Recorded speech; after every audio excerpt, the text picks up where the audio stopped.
Amateka y'intumwa y'Imana Muhammad sallallahu alayhi wa alihi wa sallam ni amateka agenda akagera ku ntumwa y'Imana Adam alayhi salam. Ni ukuvuga ugarutse inyuma ni n'amateka agenda akagera ku ntumwa y'Imana Ibrahim alayhi salam n'umuhungu wayo Ismail, intumwa y'Imana Ismail alayhi salam, ndetse n'umufasha wayo Hajar cyangwa se Hagar nk'uko avugwa mu bitabo by'abakristo. Amateka y'intumwa y'Imana Muhammad sallallahu alayhi wa alihi wa sallam turaza kuyahera ku ntumwa y'Imana Ibrahim ndetse n'umufasha wayo Hajar alayhi salam, hanyuma dukomeze tugere ku ntumwa y'Imana Muhammad sallallahu alayhi wa alihi wa sallam, ndetse tunakomeza ubuzima bwayo, tuzanarebere hamwe ibyakurikiyeho nyuma y'uko ivuye muri ubu buzima cyangwa se nyuma y'uko itabarutse. Amateka azwi cyane ni amateka avuga ko intumwa y'Imana Ibrahim yabanje gushakana n'umufasha wayo Sara, hanyuma nyuma yaho akaza gushakana n'umufasha wayo Hajar. Amateka avuga ko Hajar cyangwa se Hagar yari umwana w'umwami cyangwa se yari umukobwa w'umwami wa Egiputa muri icyo gihe. Hanyuma mu buyobozi bw'uwo mwami ubuyobozi bwe bwaje guhura n'ibibazo. Rimwe mu matsinda y'abaturage be aza kumwigomekaho, itsinda ryitwaga Ainul Shams riza kumwigomekaho riramurwanya, hanyuma rimukuraho ndetse riranamwica. Iryo tsinda rero ryari rifite umwami rishaka kwimika, ryimitse umwami wa Egiputa n'ubundi, hanyuma uwo mwami bashakaga kwimika aba ari gukomeza kuyobora mu mwanya wa wundi bari bishe. Uyu mwami bishe rero ari nawe se wa Hajar cyangwa se wa Hagar, umuryango we wafashwe bunyago, hanyuma ufatwa n'iryo tsinda ry'abantu. Nuko wa mwami bashakaga gushyiraho, bamaze kumushyiraho bafata Hajar cyangwa se Hagar bamutanga nk'impano kuri wa mwami mushyashya bari bamaze kwimika. Uyu mwami rero yakomeje kuyobora, hanyuma Hajar cyangwa se Hagar nawe akomeza kuba ibwami, ariko hatari kwa se, ahubwo kuri wa mwami mushyashya wari wafashe ubutegetsi, wa mwami bari bamutanzeho nk'impano.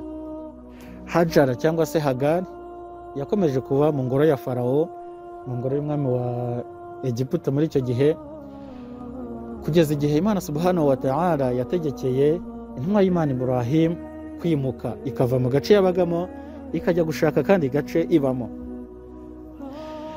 Niko byagenze rero, kuko intumwa y'Imana Ibrahim yubahirije itegeko ry'Imana, ikusanya abayoboke bayo, nuko iherekejwe n'abo bayoboke ndetse n'umufasha wayo Sara ndetse na mwishywa wayo intumwa y'Imana Ruth, bafata inzira bajya gushakaho kuba. Muri uko kugenda rero baje kugera mu bwami bwa Egiputa, nuko bakirwa na Farawo ari nawe mwami wabanaga na Hagar cyangwa se na Hajar alayhi salam muri icyo gihe. Uyu mwami mu kubakira yaje gukubita amaso ku buranga bwa Sara, umufasha w'intumwa y'Imana Ibrahim, akururwa nabwo.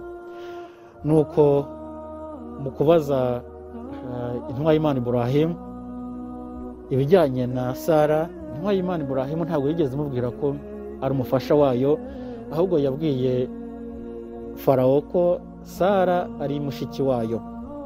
Yabikoze kugira ngo idashyira ubuzima bwayo n'ubuzima bw'abo bari bari kumwe mu kaga, kuko iyo iza kwemera ko Sara ari umufasha wayo, byanga bikunze umwami wa Misiri cyangwa se umwami wa Egiputa muri icyo gihe yari kwica intumwa y'Imana Ibrahim, akica intumwa y'Imana Ruth, ndetse akanica abayoboke bayo cyangwa se akabagirira nabi kugira ngo akunde yegukane Sara. Ibi rero intumwa y'Imana yabikoze mu rwego rwo kugira ngo irinde, iyo yirinde ubwayo ndetse inarinde abo bantu bari bari kumwe. Umwami Farawo yakiriye intumwa y'Imana Ibrahim alayhi salam ndetse n'itsinda bari bari kumwe, nuko abaha aho kuba. Muri icyo gihe babaga muri Egiputa, umwami Farawo yaje kwifuza Sara, ariko mu gihe cyose yifuzaga Sara amaboko ye yarumaga, akagagara, hagashira igihe kirekire akongera agakira. Ibyo byabaye inshuro eshatu, nuko ku nshuro ya gatatu amaboko ye aragagara aruma, ariko noneho ntiyakira. Nibwo ubwo yari amaze kumenya ko n'ubundi intumwa y'Imana Ibrahim ndetse n'itsinda bari bazanye ari abantu n'ubundi bagandukira Imana, yaje gusaba Sara ko yamusengera ku Mana ikamukiza. Niko byagenze rero, Sara yasengeye Farawo umwami wa Misiri, hanyuma ya maboko yari yarumye yaragagaye arakira, arongera amererwa neza. Ubwo rero uyu mwami yabonaga amaze gukira, yagororeye Sara kumuha Hajara nk'impano. Nibwo umwami Farawo yafashe Hajari cyangwa se Hagari alayha salam, amuha Sara nk'impano cyangwa se nk'ingororano, bitewe n'uko yamusengeye, amaboko ye yari amaze igihe yarumye yaragagaye, akongera akamererwa neza. Nuko rero uyu Hajari cyangwa se Hagari ava ibwami ajya kuba mu rugo rw'intumwa y'Imana Ibrahim ndetse n'umufasha wayo Sara alayha salam. Turasoreza ahangaha, tuzakomerezaho ubutaha inshallah, dusaba ko aya mateka twayakurikirana uko akurikirana, kugira ngo tujye tubasha kumva cyangwa se gusobanukirwa neza uko amateka azagenda akurikirana inshallah. Imana ikomeze barinde bihaki Muhammad wa alihi tahirin. Assalamu alaikum wa rahmatullahi wa barakatuh.